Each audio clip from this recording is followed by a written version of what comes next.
Finance is the Zambia Revenue Authority Amendment Bill, and this bill seeks to amend the Zambia Revenue Authority Act, and it is National Assembly Bill number 26 of 2024, and it's referred to the Planning and Budgeting Committee and expected to report to the whole House on Tuesday, 21st November 2024.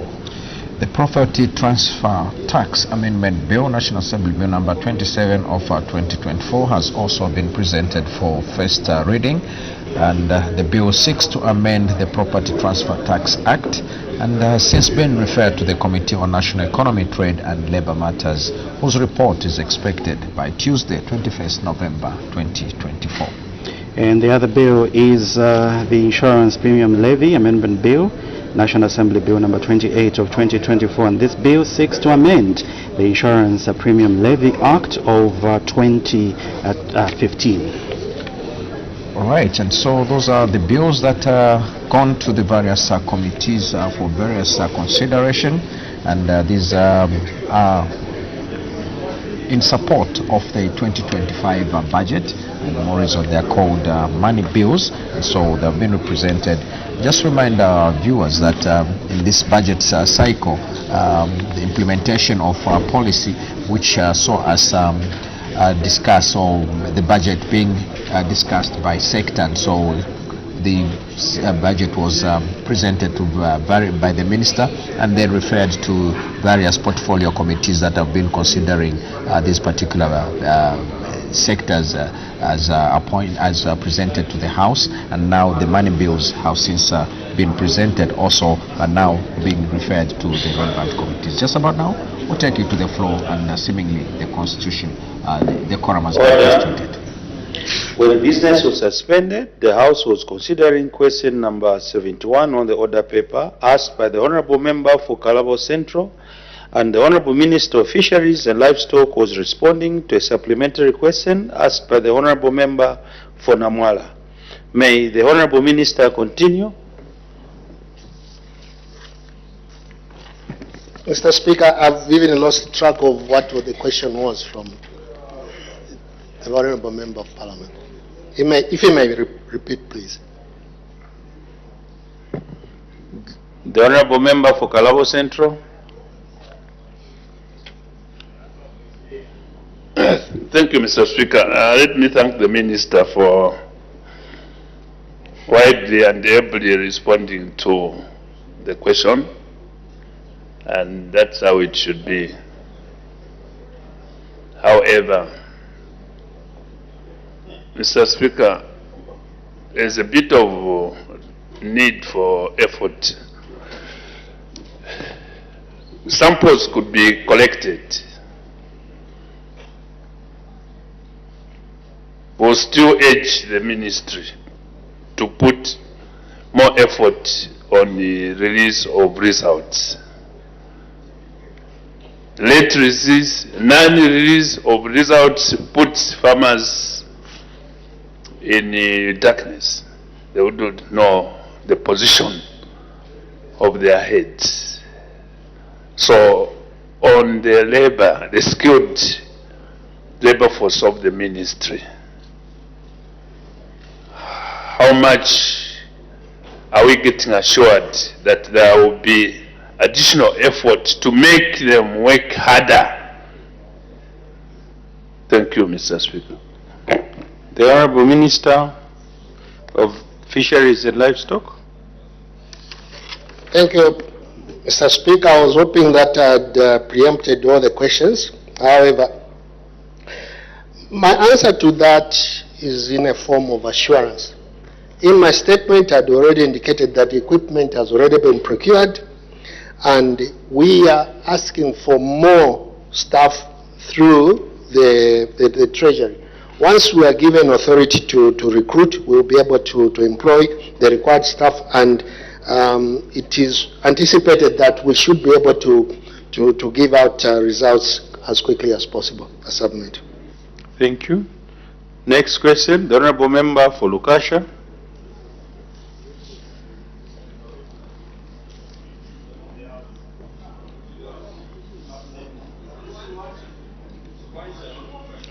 The Honorable Member for Luansha.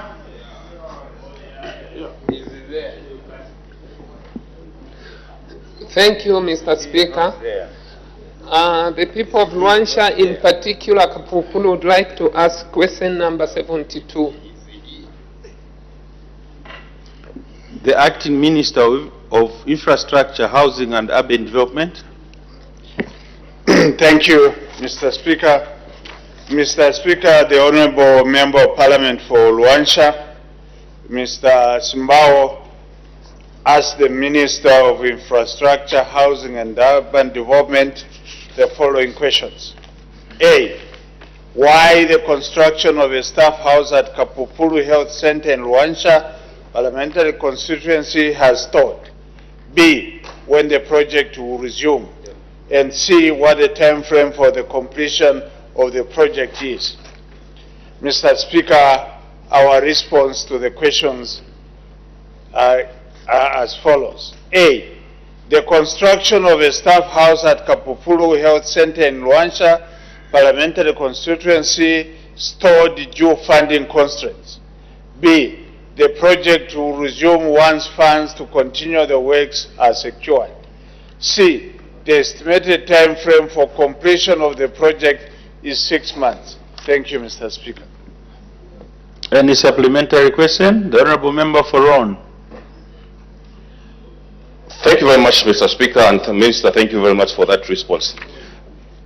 Minister, Kapupulu area is quite a big area with a catchment of quite a number of population, and there is a distance for people from Kapupulu to walk to either Thompson General Hospital or Chiboria Clinic in the CBD.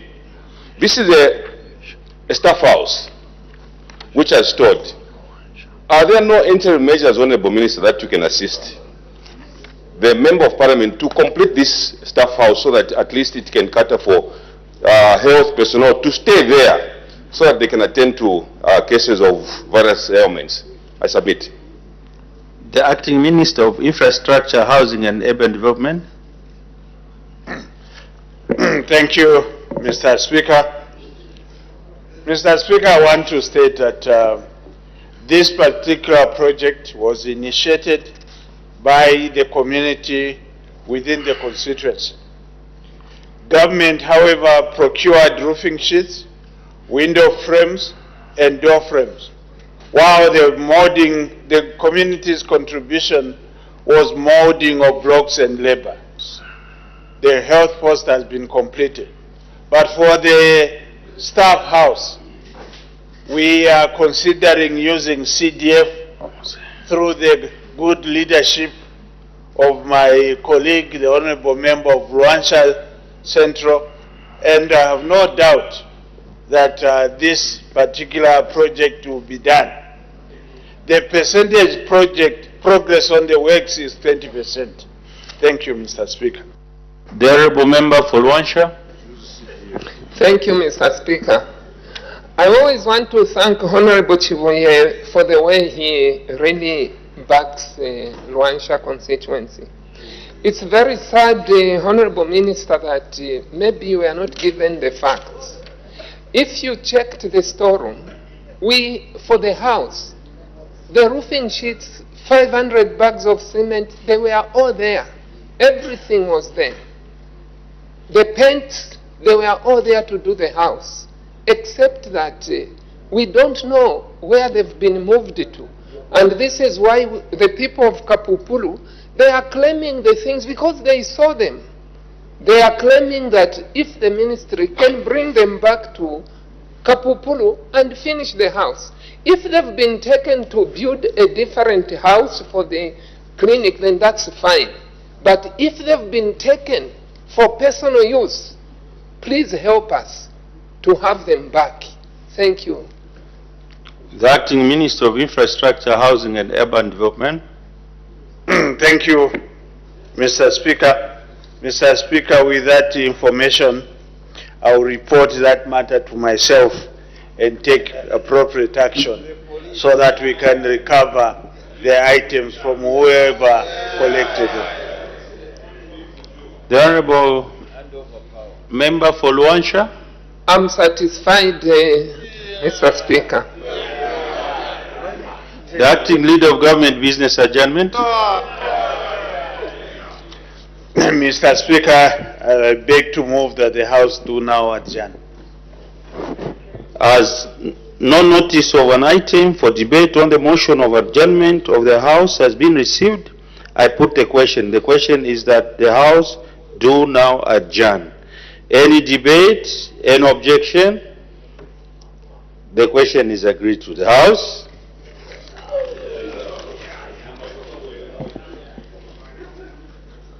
is now adjourned.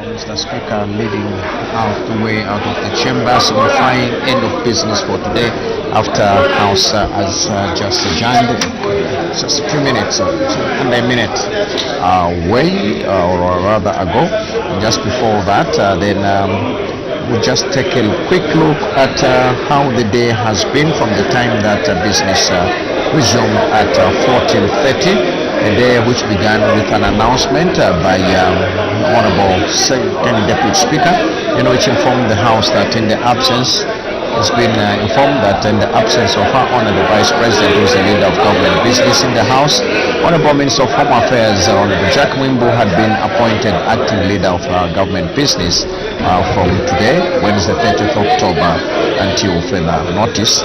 Thereafter, second announcement was to acquaint the House with the presence in the Speaker's and the public gallery with the North Park School from Chiwombo District, who were warmly welcomed. 3 urgent matters without notice were also brought forth on the floor of the House, like we earlier stated before we went for break. The first one having been posed by Mr. Binwe Mpundu, a kind of member of our Parliament, to the acting leader of Government Business House, following an accident in Chingola that claimed the lives of members of the same family, and this safety, and the question was inadmissible. And then also saw another urgent matter being raised by Chairman of Member of Parliament, Mr. Yota Mutayachalo. This is on the alleged road blockage in Chama District by alleged Malawians. The matter was also inadmissible. Bukushi South Member of Parliament, Mr. Chisopa, directed a matter of urgent matter to the Minister of Infrastructure, and this was with regards with a crossing point on Mkushi River, which was allegedly funded 3 years ago, but it has not been completed, and wanted to find out when the project will be completed. The Member of Parliament was advised to file in a question. After that, we had a ministerial statement that was presented by the Minister of Fisheries and Livestock, and the statement was on the status of deep tanks in Zambia. And so we'll take a little while to just work on the highlights that were contained in the statement. And the Minister began by indicating that his statement was as an update to the House and the nation on the status of deep tanks construction and rehabilitation program, and that is being undertaken by the government, and this was following his earlier assurance to the House that it was conducting a comprehensive review of the program.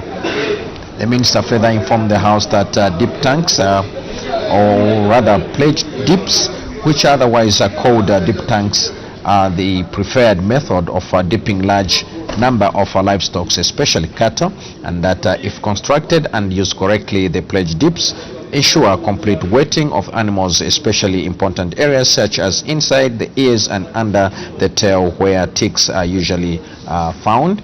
And he did inform the House that dipping is critical to guarantee good health, animal health, and that it can be done by ensuring that the country has a deep tank density and coverage that is adequate in servicing all communal livestock farming areas.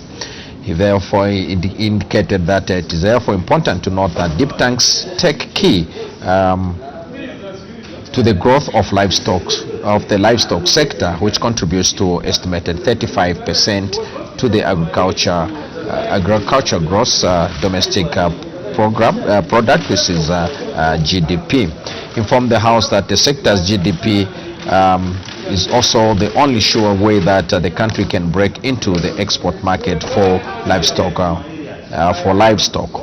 The minister further indicated that the deep tank program that was being implemented was not successful in the past, and he further indicated that after undertaking a detailed review of the progress, most of the deep tanks that were constructed were not complete and also not functional, adding that others were either dilapidated, not in use, and required more funding to be operational.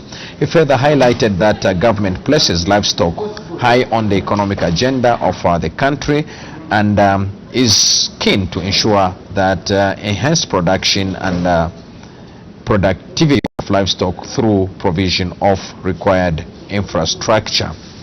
The minister further went on to inform the House that these diseases cannot be eradicated because of factors such as reservoir hosts of wildlife, that availability of ticks in the environment, but that the government will continue to do its best to effectively manage the disease so that the livestock industry can thrive.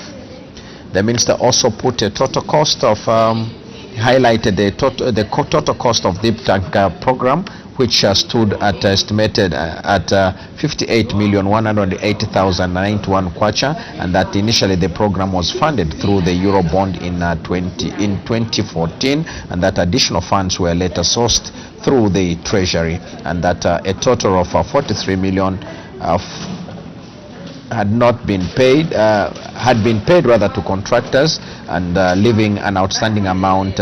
43 billion was paid rather to the contractors, and it left an amount of outstanding amount of 14 million to be paid to the contractors. The minister then also highlighted some measures that the minister has indicated that this is in line with the remodeled program that has seen it moving away from government determined centralized approach to a more decentralized and local community-led approach, and that the ministry will therefore institute some measures which include that, in line with decentralization policy, devolve the function of construction and rehabilitation of deep tanks to local authorities so that it is community-led and demand-driven. The second measure is that to reassess the works done jointly with local councils and put in measures, in place measures to operationalize the deep tanks. And the third measure is that to facilitate the establishment of a system to manage the operations of the deep tanks. He assured the House that the remodeled approach will ensure that there is no wastage of resources by establishing deep tanks in places where they are less required compared to high demand areas, as has been the case in the past. So those are some of the highlights that were contained in the statement by the minister, and as is presented his ministerial statement. Thereafter, we had a business that contained presentation of government bills. 7 bills were presented. The Minister of Finance and National Planning presented the Income Tax Amendment Bill, National Assembly Bill number 22 of 2024, a bill which seeks to amend the Income Tax Act, which has since been referred to the Planning and Budgeting Committee, and whose report is expected by Tuesday, 21st of November 2024. The Value Added Tax Amendment Bill, a bill to amend the Value Added Tax Act, National Assembly Bill number 23 of 2024, was also presented and has since been referred to the Committee on the Planning and Budgeting Committee. We also saw the minister presenting the Customs and Excise Amendment Bill, a bill which seeks to amend the Customs and Excise Act, that is National Assembly Bill number 24 of 2024, which has since also been referred to the Planning and Budgeting Committee for further examination until 21st November 2024. The Mobile Money Transaction Transaction Levy Bill, National Assembly Bill number 24, was also presented for first reading, and the bill seeks to provide for the administration of the Act, provide for the maintenance of records of mobile money operations, provide for inspection of mobile money operations, and repeal and replace the Mobile Money Transaction Levy Act of 2023, and also to provide for matters connected with or incidental to the foregoing. The bill has since been referred to the Committee on National Economy, Trade and Labour Matters until 21st November 2024. The other bill is the Zambia Revenue Authority Amendment Bill, National Assembly Bill number 26 of 2024, which seeks to amend the Zambia Revenue Authority and Act, rather, that the bill has since been referred to the Planning and Budgeting Committee for further examination until 21st November 2024. The Minister also presented the Property Transfer Tax Amendment Bill, National Assembly Bill number 27 of 2024, which seeks to amend the Property Transfer Tax Act, and the bill has since been referred to the Committee on National Economy, Trade and Labour Matters for further examination until Tuesday, 21st November 2024.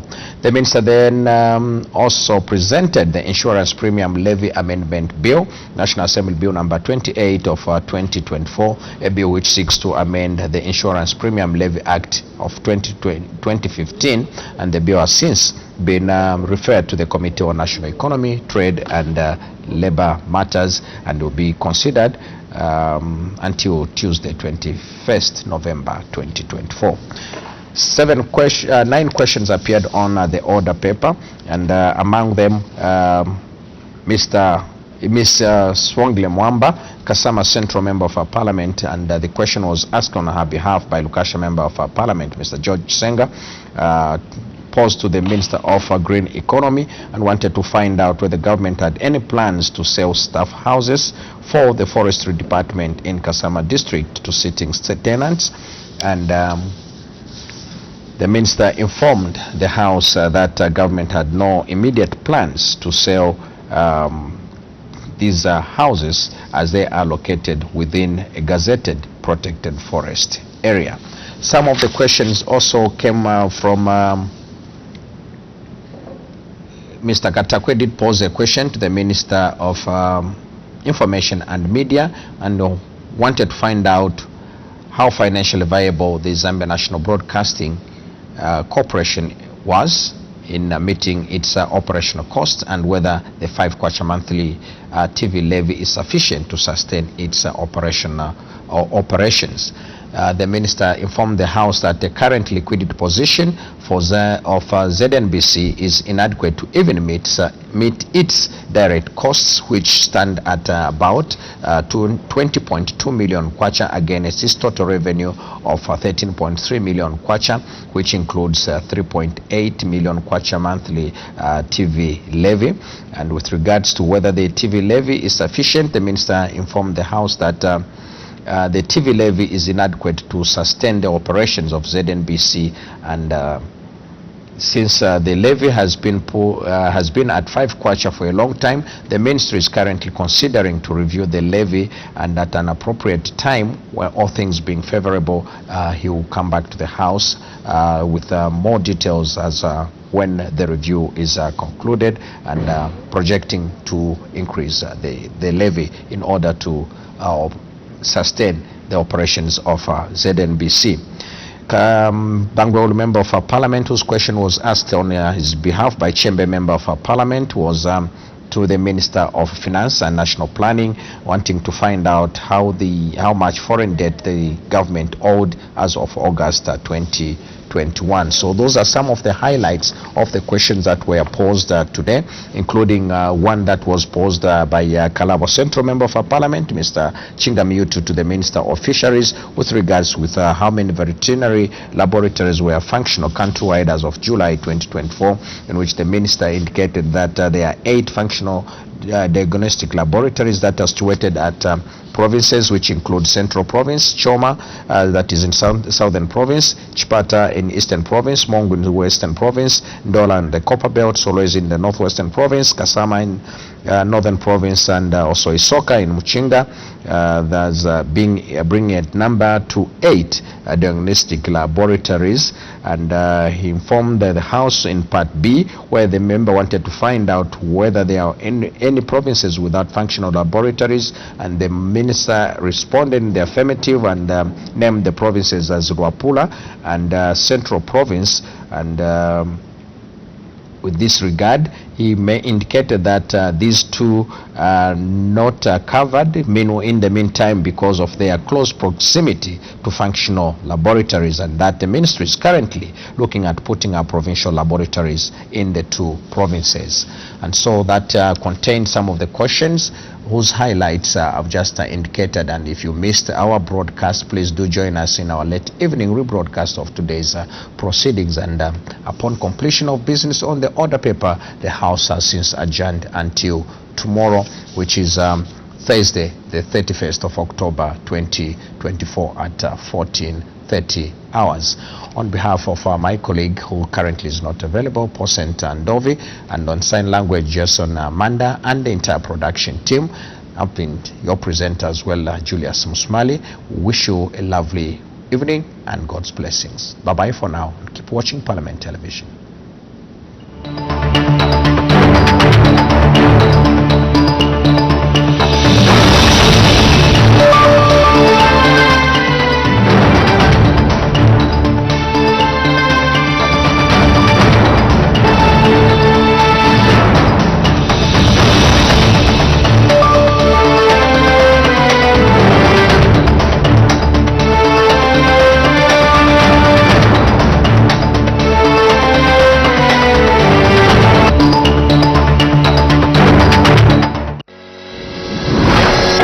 My eParliament mobile application. My eParliament is a mobile application developed by the National Assembly of Zambia in order to bring Parliament closer to you. You can download and install My eParliament from App Store or Play Store. Once installed,